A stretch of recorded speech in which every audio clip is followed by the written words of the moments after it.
In this video, we will continue with our remaining adjustments. Adjustment number 11, Reserve for Discount on Debtors. For short, we call it as RFDD. It seems like a long name for the adjustment, so we pick up words from here. Let's begin from the reverse, that is debtors. Why do we write debtors in final accounts? Yes, we write debtors to the assets. Debtors. Next, we come to the term again, the next word discount. Where is discount written? Discount is written in profit and loss account. It could be written to the debit of profit and loss account if it is discount allowed. If it is discount received, it's written to the credit of profit and loss account. So how do we know what this discount will be? Let's come to the term debtors. Who are debtors? Debtors are those people who have to pay money to the business. Debtors will be paying money to the business. So, debtors, suppose, let's take for example, if there was some debtor who had to pay 1000 rupees to the business and the debtor is given some discount of 100 rupees. Debtor has to pay 1000 rupees, 100 rupees discount is given to the debtor. Which means what? Now the debtor will pay us only 900 rupees. Where we had to receive 1000 rupees from the debtor, we will now be receiving only 900 rupees from the debtor. So in this case, discount becomes a loss. Why? Because it is the discount which we have given, the discount which we have allowed to the debtor. So when we speak about reserve for discount on debtors, it means the discount which is allowed, that is, we write it to the debit of profit and loss account, to discount. Then they say a reserve. So we make a reserve. Reserve means what? Keep some amount aside. How? They have said reserve for discount on debtor. Now the businessman very well knows that every year some amount of debtors, okay, they may ask for some discount. Like in our example over here, debtor had to pay 1000 rupees. When we went to ask him for the money of 1000 rupees, the debtor said, give me a discount of 100 rupees. Only then I will settle my account. So likewise, businessman knows that there will be debtors who are going to ask for some discount. So what he will do, first only from the debtors, he will keep some amount aside as reserve for discount on debtor, which means from the debtor first only he will minus the amount as RFDD. So the first effect for reserve for discount on debtor is minus from debtors to the asset side. Secondly, once he minuses this as discount, it is discount. So we add it to the discount to the debit of profit and loss account. We write add reserve for discount on debtor and we add it to the amount of discount. At times in the problem, that is in the trial balance, no amount for discount allowed would be given. In that case, we would simply write it as to reserve for discount on debtor and the amount in the outer column. So the second effect for reserve for discount on debtor is you add it to discount in your profit and loss account to the debit side. Adjustment number 12, reserve for discount on creditors. For short, we call it as RFDC. Again, it's a long term, so we pick up words here. Again, we begin from the reverse. Creditors.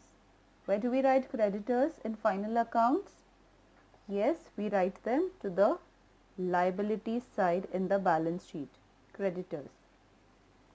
Next, the term discount. Over here, when we speak about creditors, who are creditors? To the business. For the business, creditors are those people to whom business has to pay money. So, creditors are the people to whom business owes money. Take for example, there was a creditor to whom business had to pay 1000 rupees. and we decided to settle the account with the creditor only when the creditor gave us a discount of 100 rupees. So, creditor to whom we had to pay 1000 rupees, we will now be paying only 900 rupees, which means this discount of 100 rupees which we have received, it's nothing but a profit for the business. It is the discount which is received. So, reserve for discount on creditors speaks about that discount which we have received and is written to the credit of profit and loss account. Then what about the reserve? Again the same thing like reserve for discount on debtor. Reserve means business knows that every year if there is a certain amount which is to be paid to the creditor, there will be creditors who are going to give us some discount. So what they will do is, first only they will minus the amount and keep it as reserve for discount on creditors. So the first effect for reserve for discount on creditor will be minus from creditors to the liabilities side. Secondly, it is the discount which is received by us. So we add it to the discount which is already recorded to the credit of profit and loss account. We write add reserve for discount on creditor. At times, discount received may not be given in the trial balance. At such times, we will directly write it as by reserve for discount on creditors and the amount in the outer column. So the second effect for reserve for discount on creditors is we add it to the discount on the credit side of profit and loss account. Adjustment number 13, interest on capital. What is capital? It is the amount which the partners have brought into the business. The amount actually belongs to the partners. Business, whenever it shuts down in the future, the business is liable to return this amount of capital back to the partners, which means capital is a liability, it has a credit balance. Now, business will have to pay interest on this capital to the partners. When business pays interest on capital to the partners, it means that their capital, their balance will increase. If the balance of the partners has to increase, which means we record it to the credit side of partners' capital or partners' current account. The interest on capital which is paid to the partners will increase the balance of the partners, and hence it is written to the credit side of partners' capital or current account.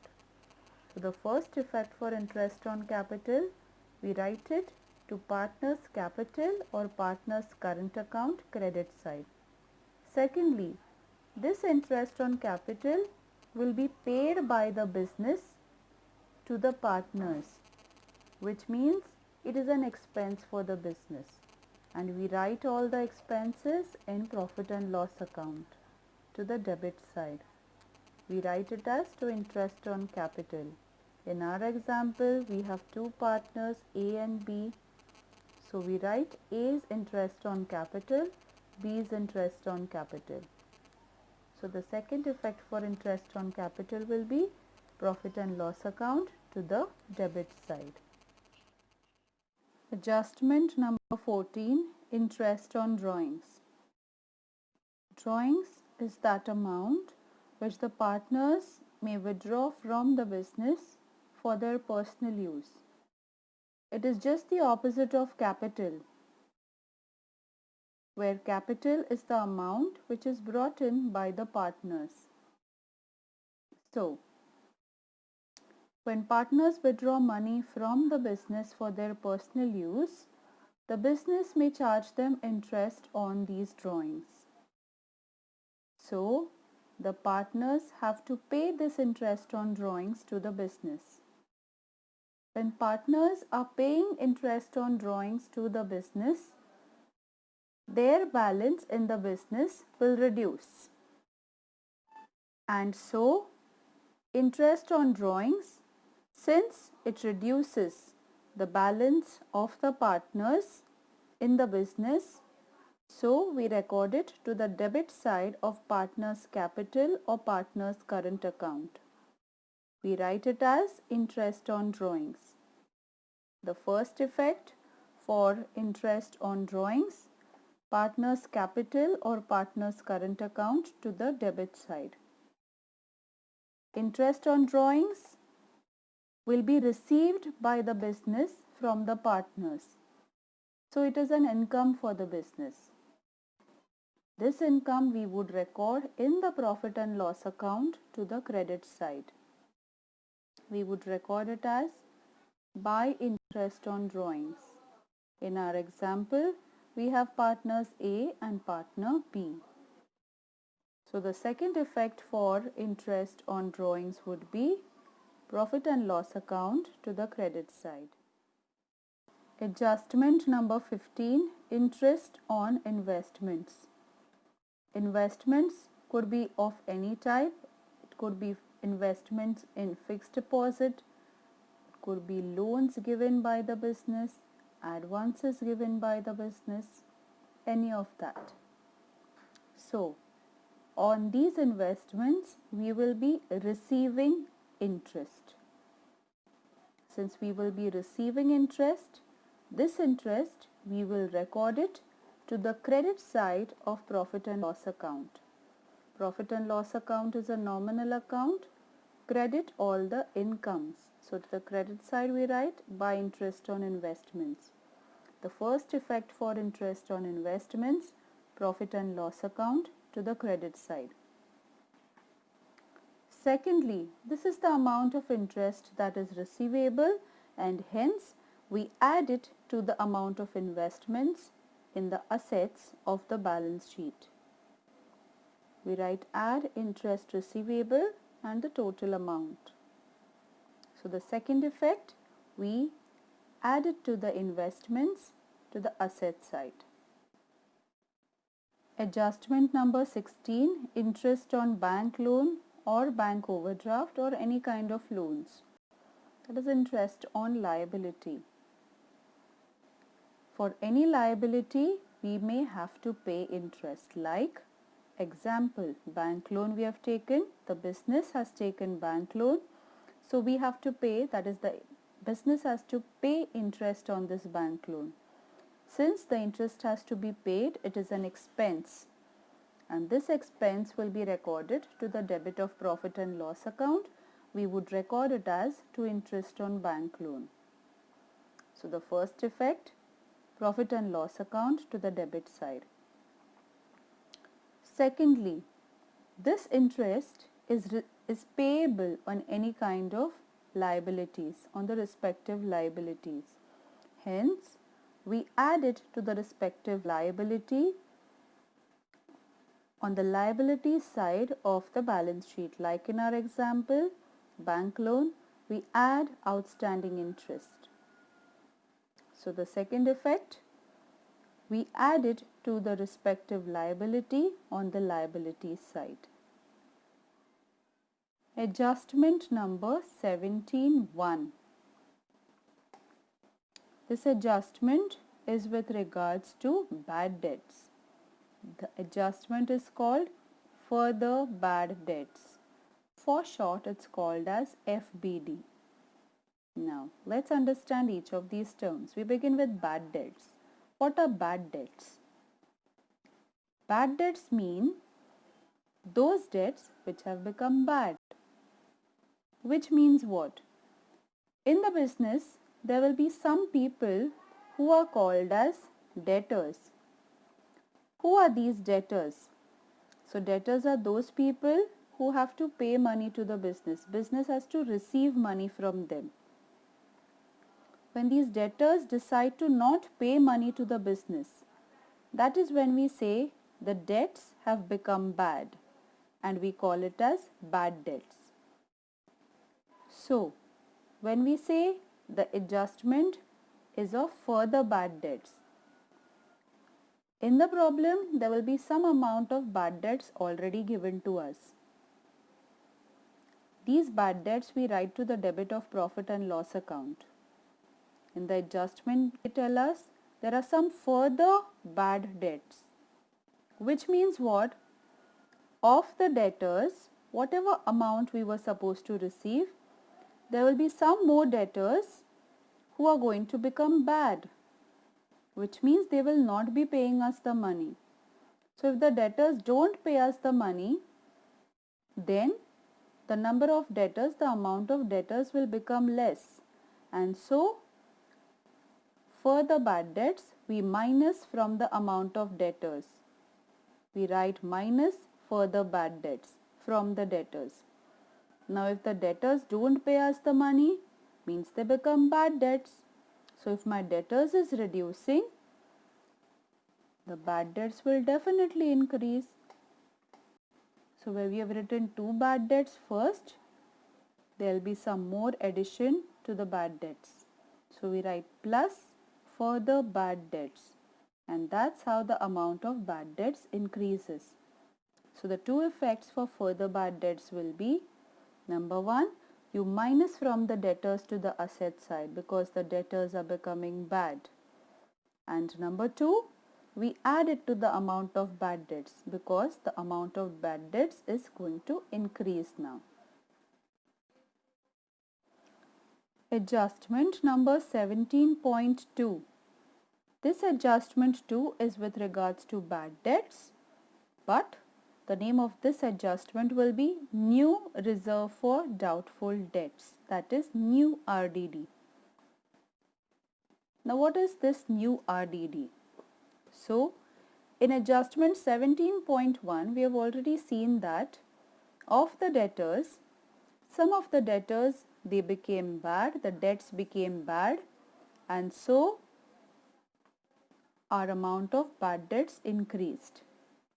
Now a businessman who's been running business for a number of years knows that if there is some certain amount of debtors which he has in his balance sheet, out of this total amount of debtors, there will be some debtors who will, certain percentage of debtors for example, will never pay him the amount.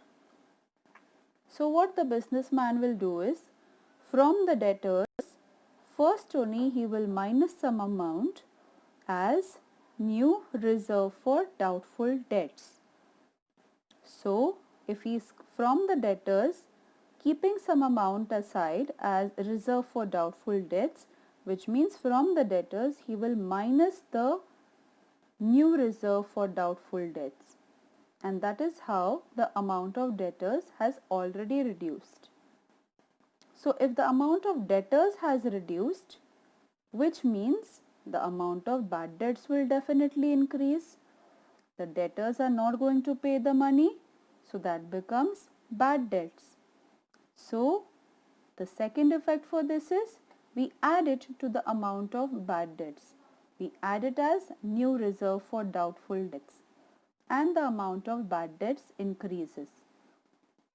So the two effects for new RDD, that is new reserve for doubtful debts, is first effect we minus it from debtors, and the second effect is we add it to the bad debts. Let's sum up our adjustment number 17, which is with regards to bad debts. We have come across two terms here. One term is called as further bad debts and the other term is called as new RDD.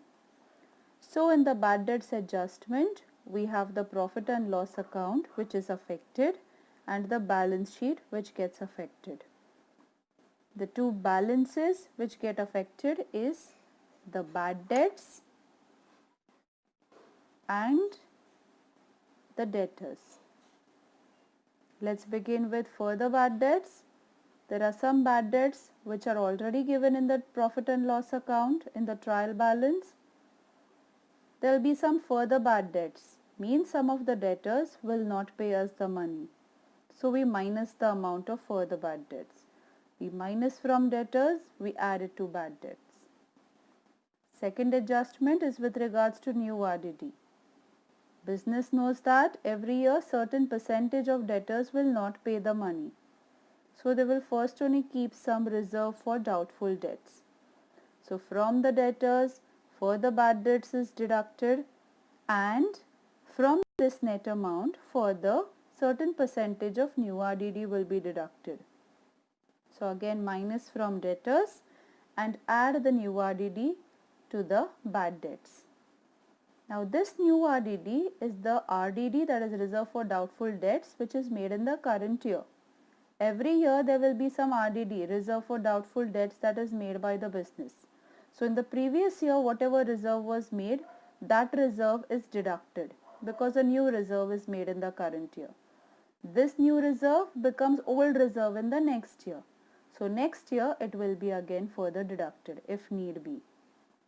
So let's summarize this up. To bad debts, this amount is given to us in the question in the trial balance to the debit side. Further bad debts and new RDD are both given to us in the adjustments. Further bad debts always given in rupees form, that is the amount is given to us. New RDD most of the times it's given to us in percentage form, we need to calculate it. It's given in the adjustments itself. Old RDD is given to us in the trial balance to the credit side. That's in the question.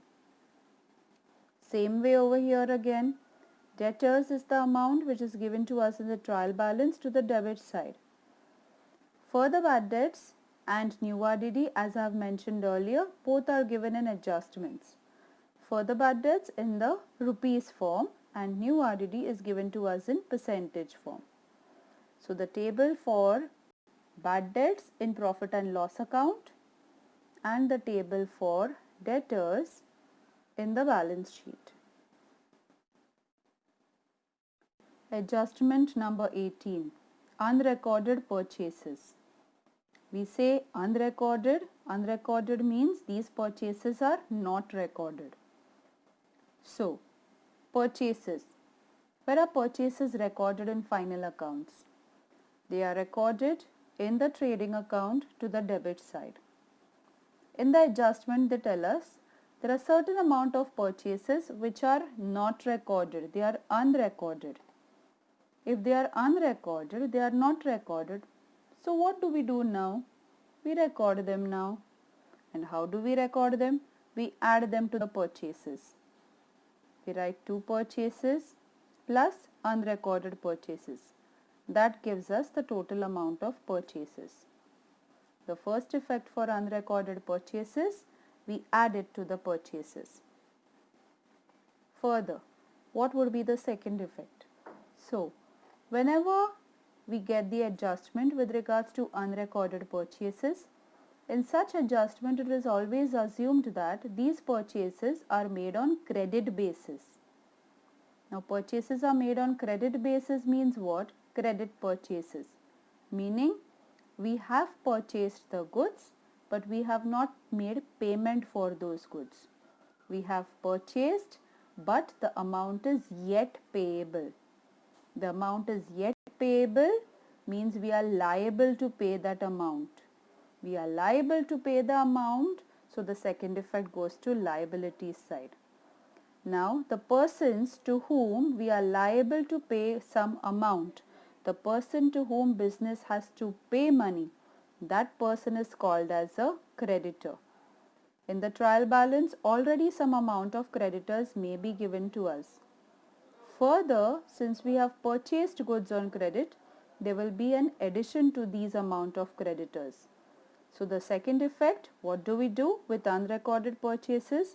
We add them to the amount of creditors.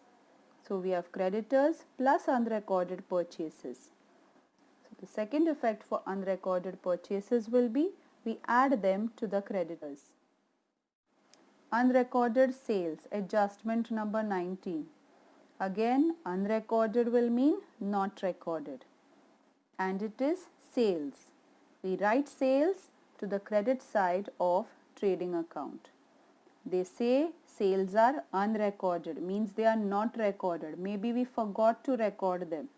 So what do? We now record them. How? By adding them to sales. So the first effect for unrecorded sales will be we add them to the amount of sales.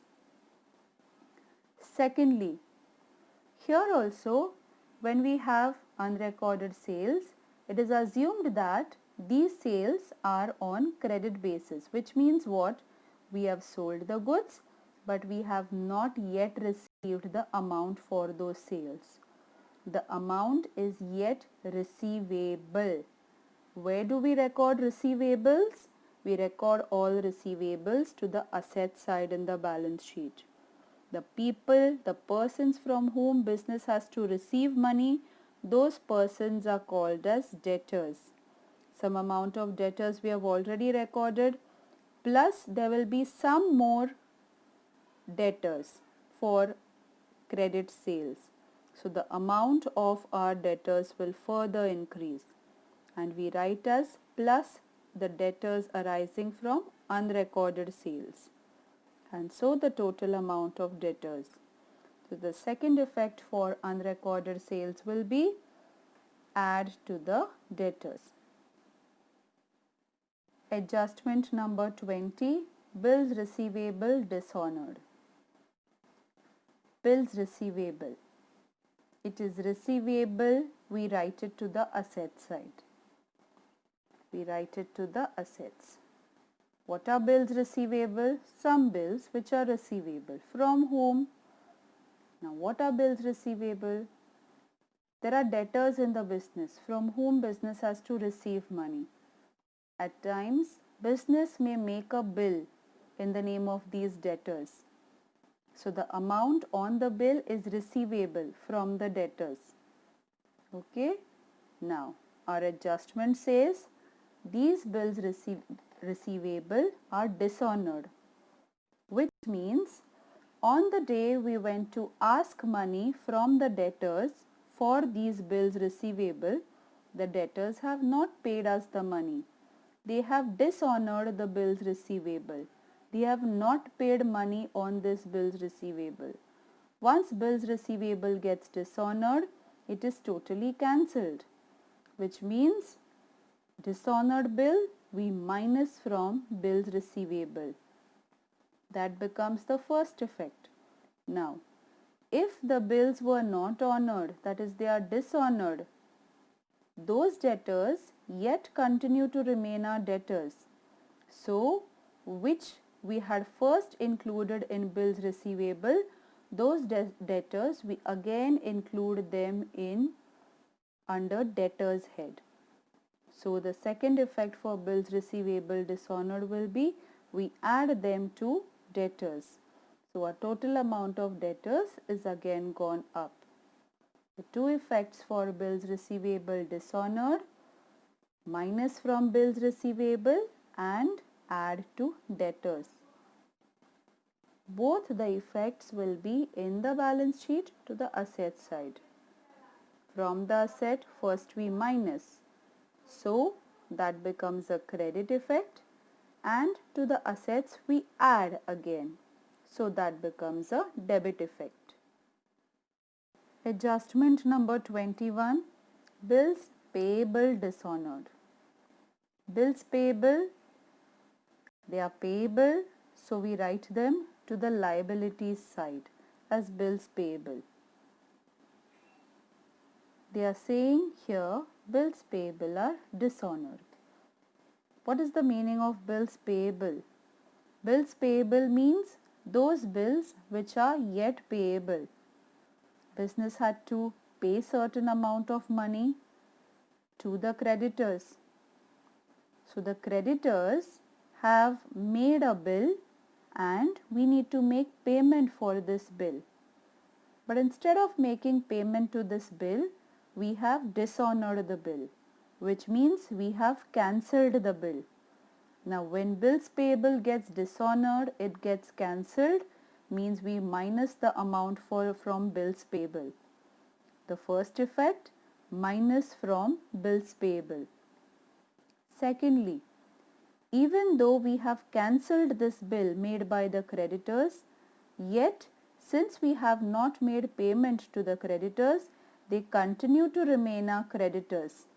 So creditors, persons to whom we have to pay money, and since we have not paid them the money, they continue to remain our creditors. So the amount which we have dishonored from bills payable, that gets added in our creditors as plus bills payable dishonored, and the amount of our creditors increases further. So if bills payable is reduced, since we have cancelled it, then the creditors amount will increase. So the two effects for bills payable dishonored will be, the first effect we minus from bills payable, and the second effect we add it to the amount of creditors. Both the effects remain to the liabilities side of the balance sheet. From the liabilities we minus, that is, it becomes the debit effect. In the liabilities we add to creditors, so that becomes the credit effect.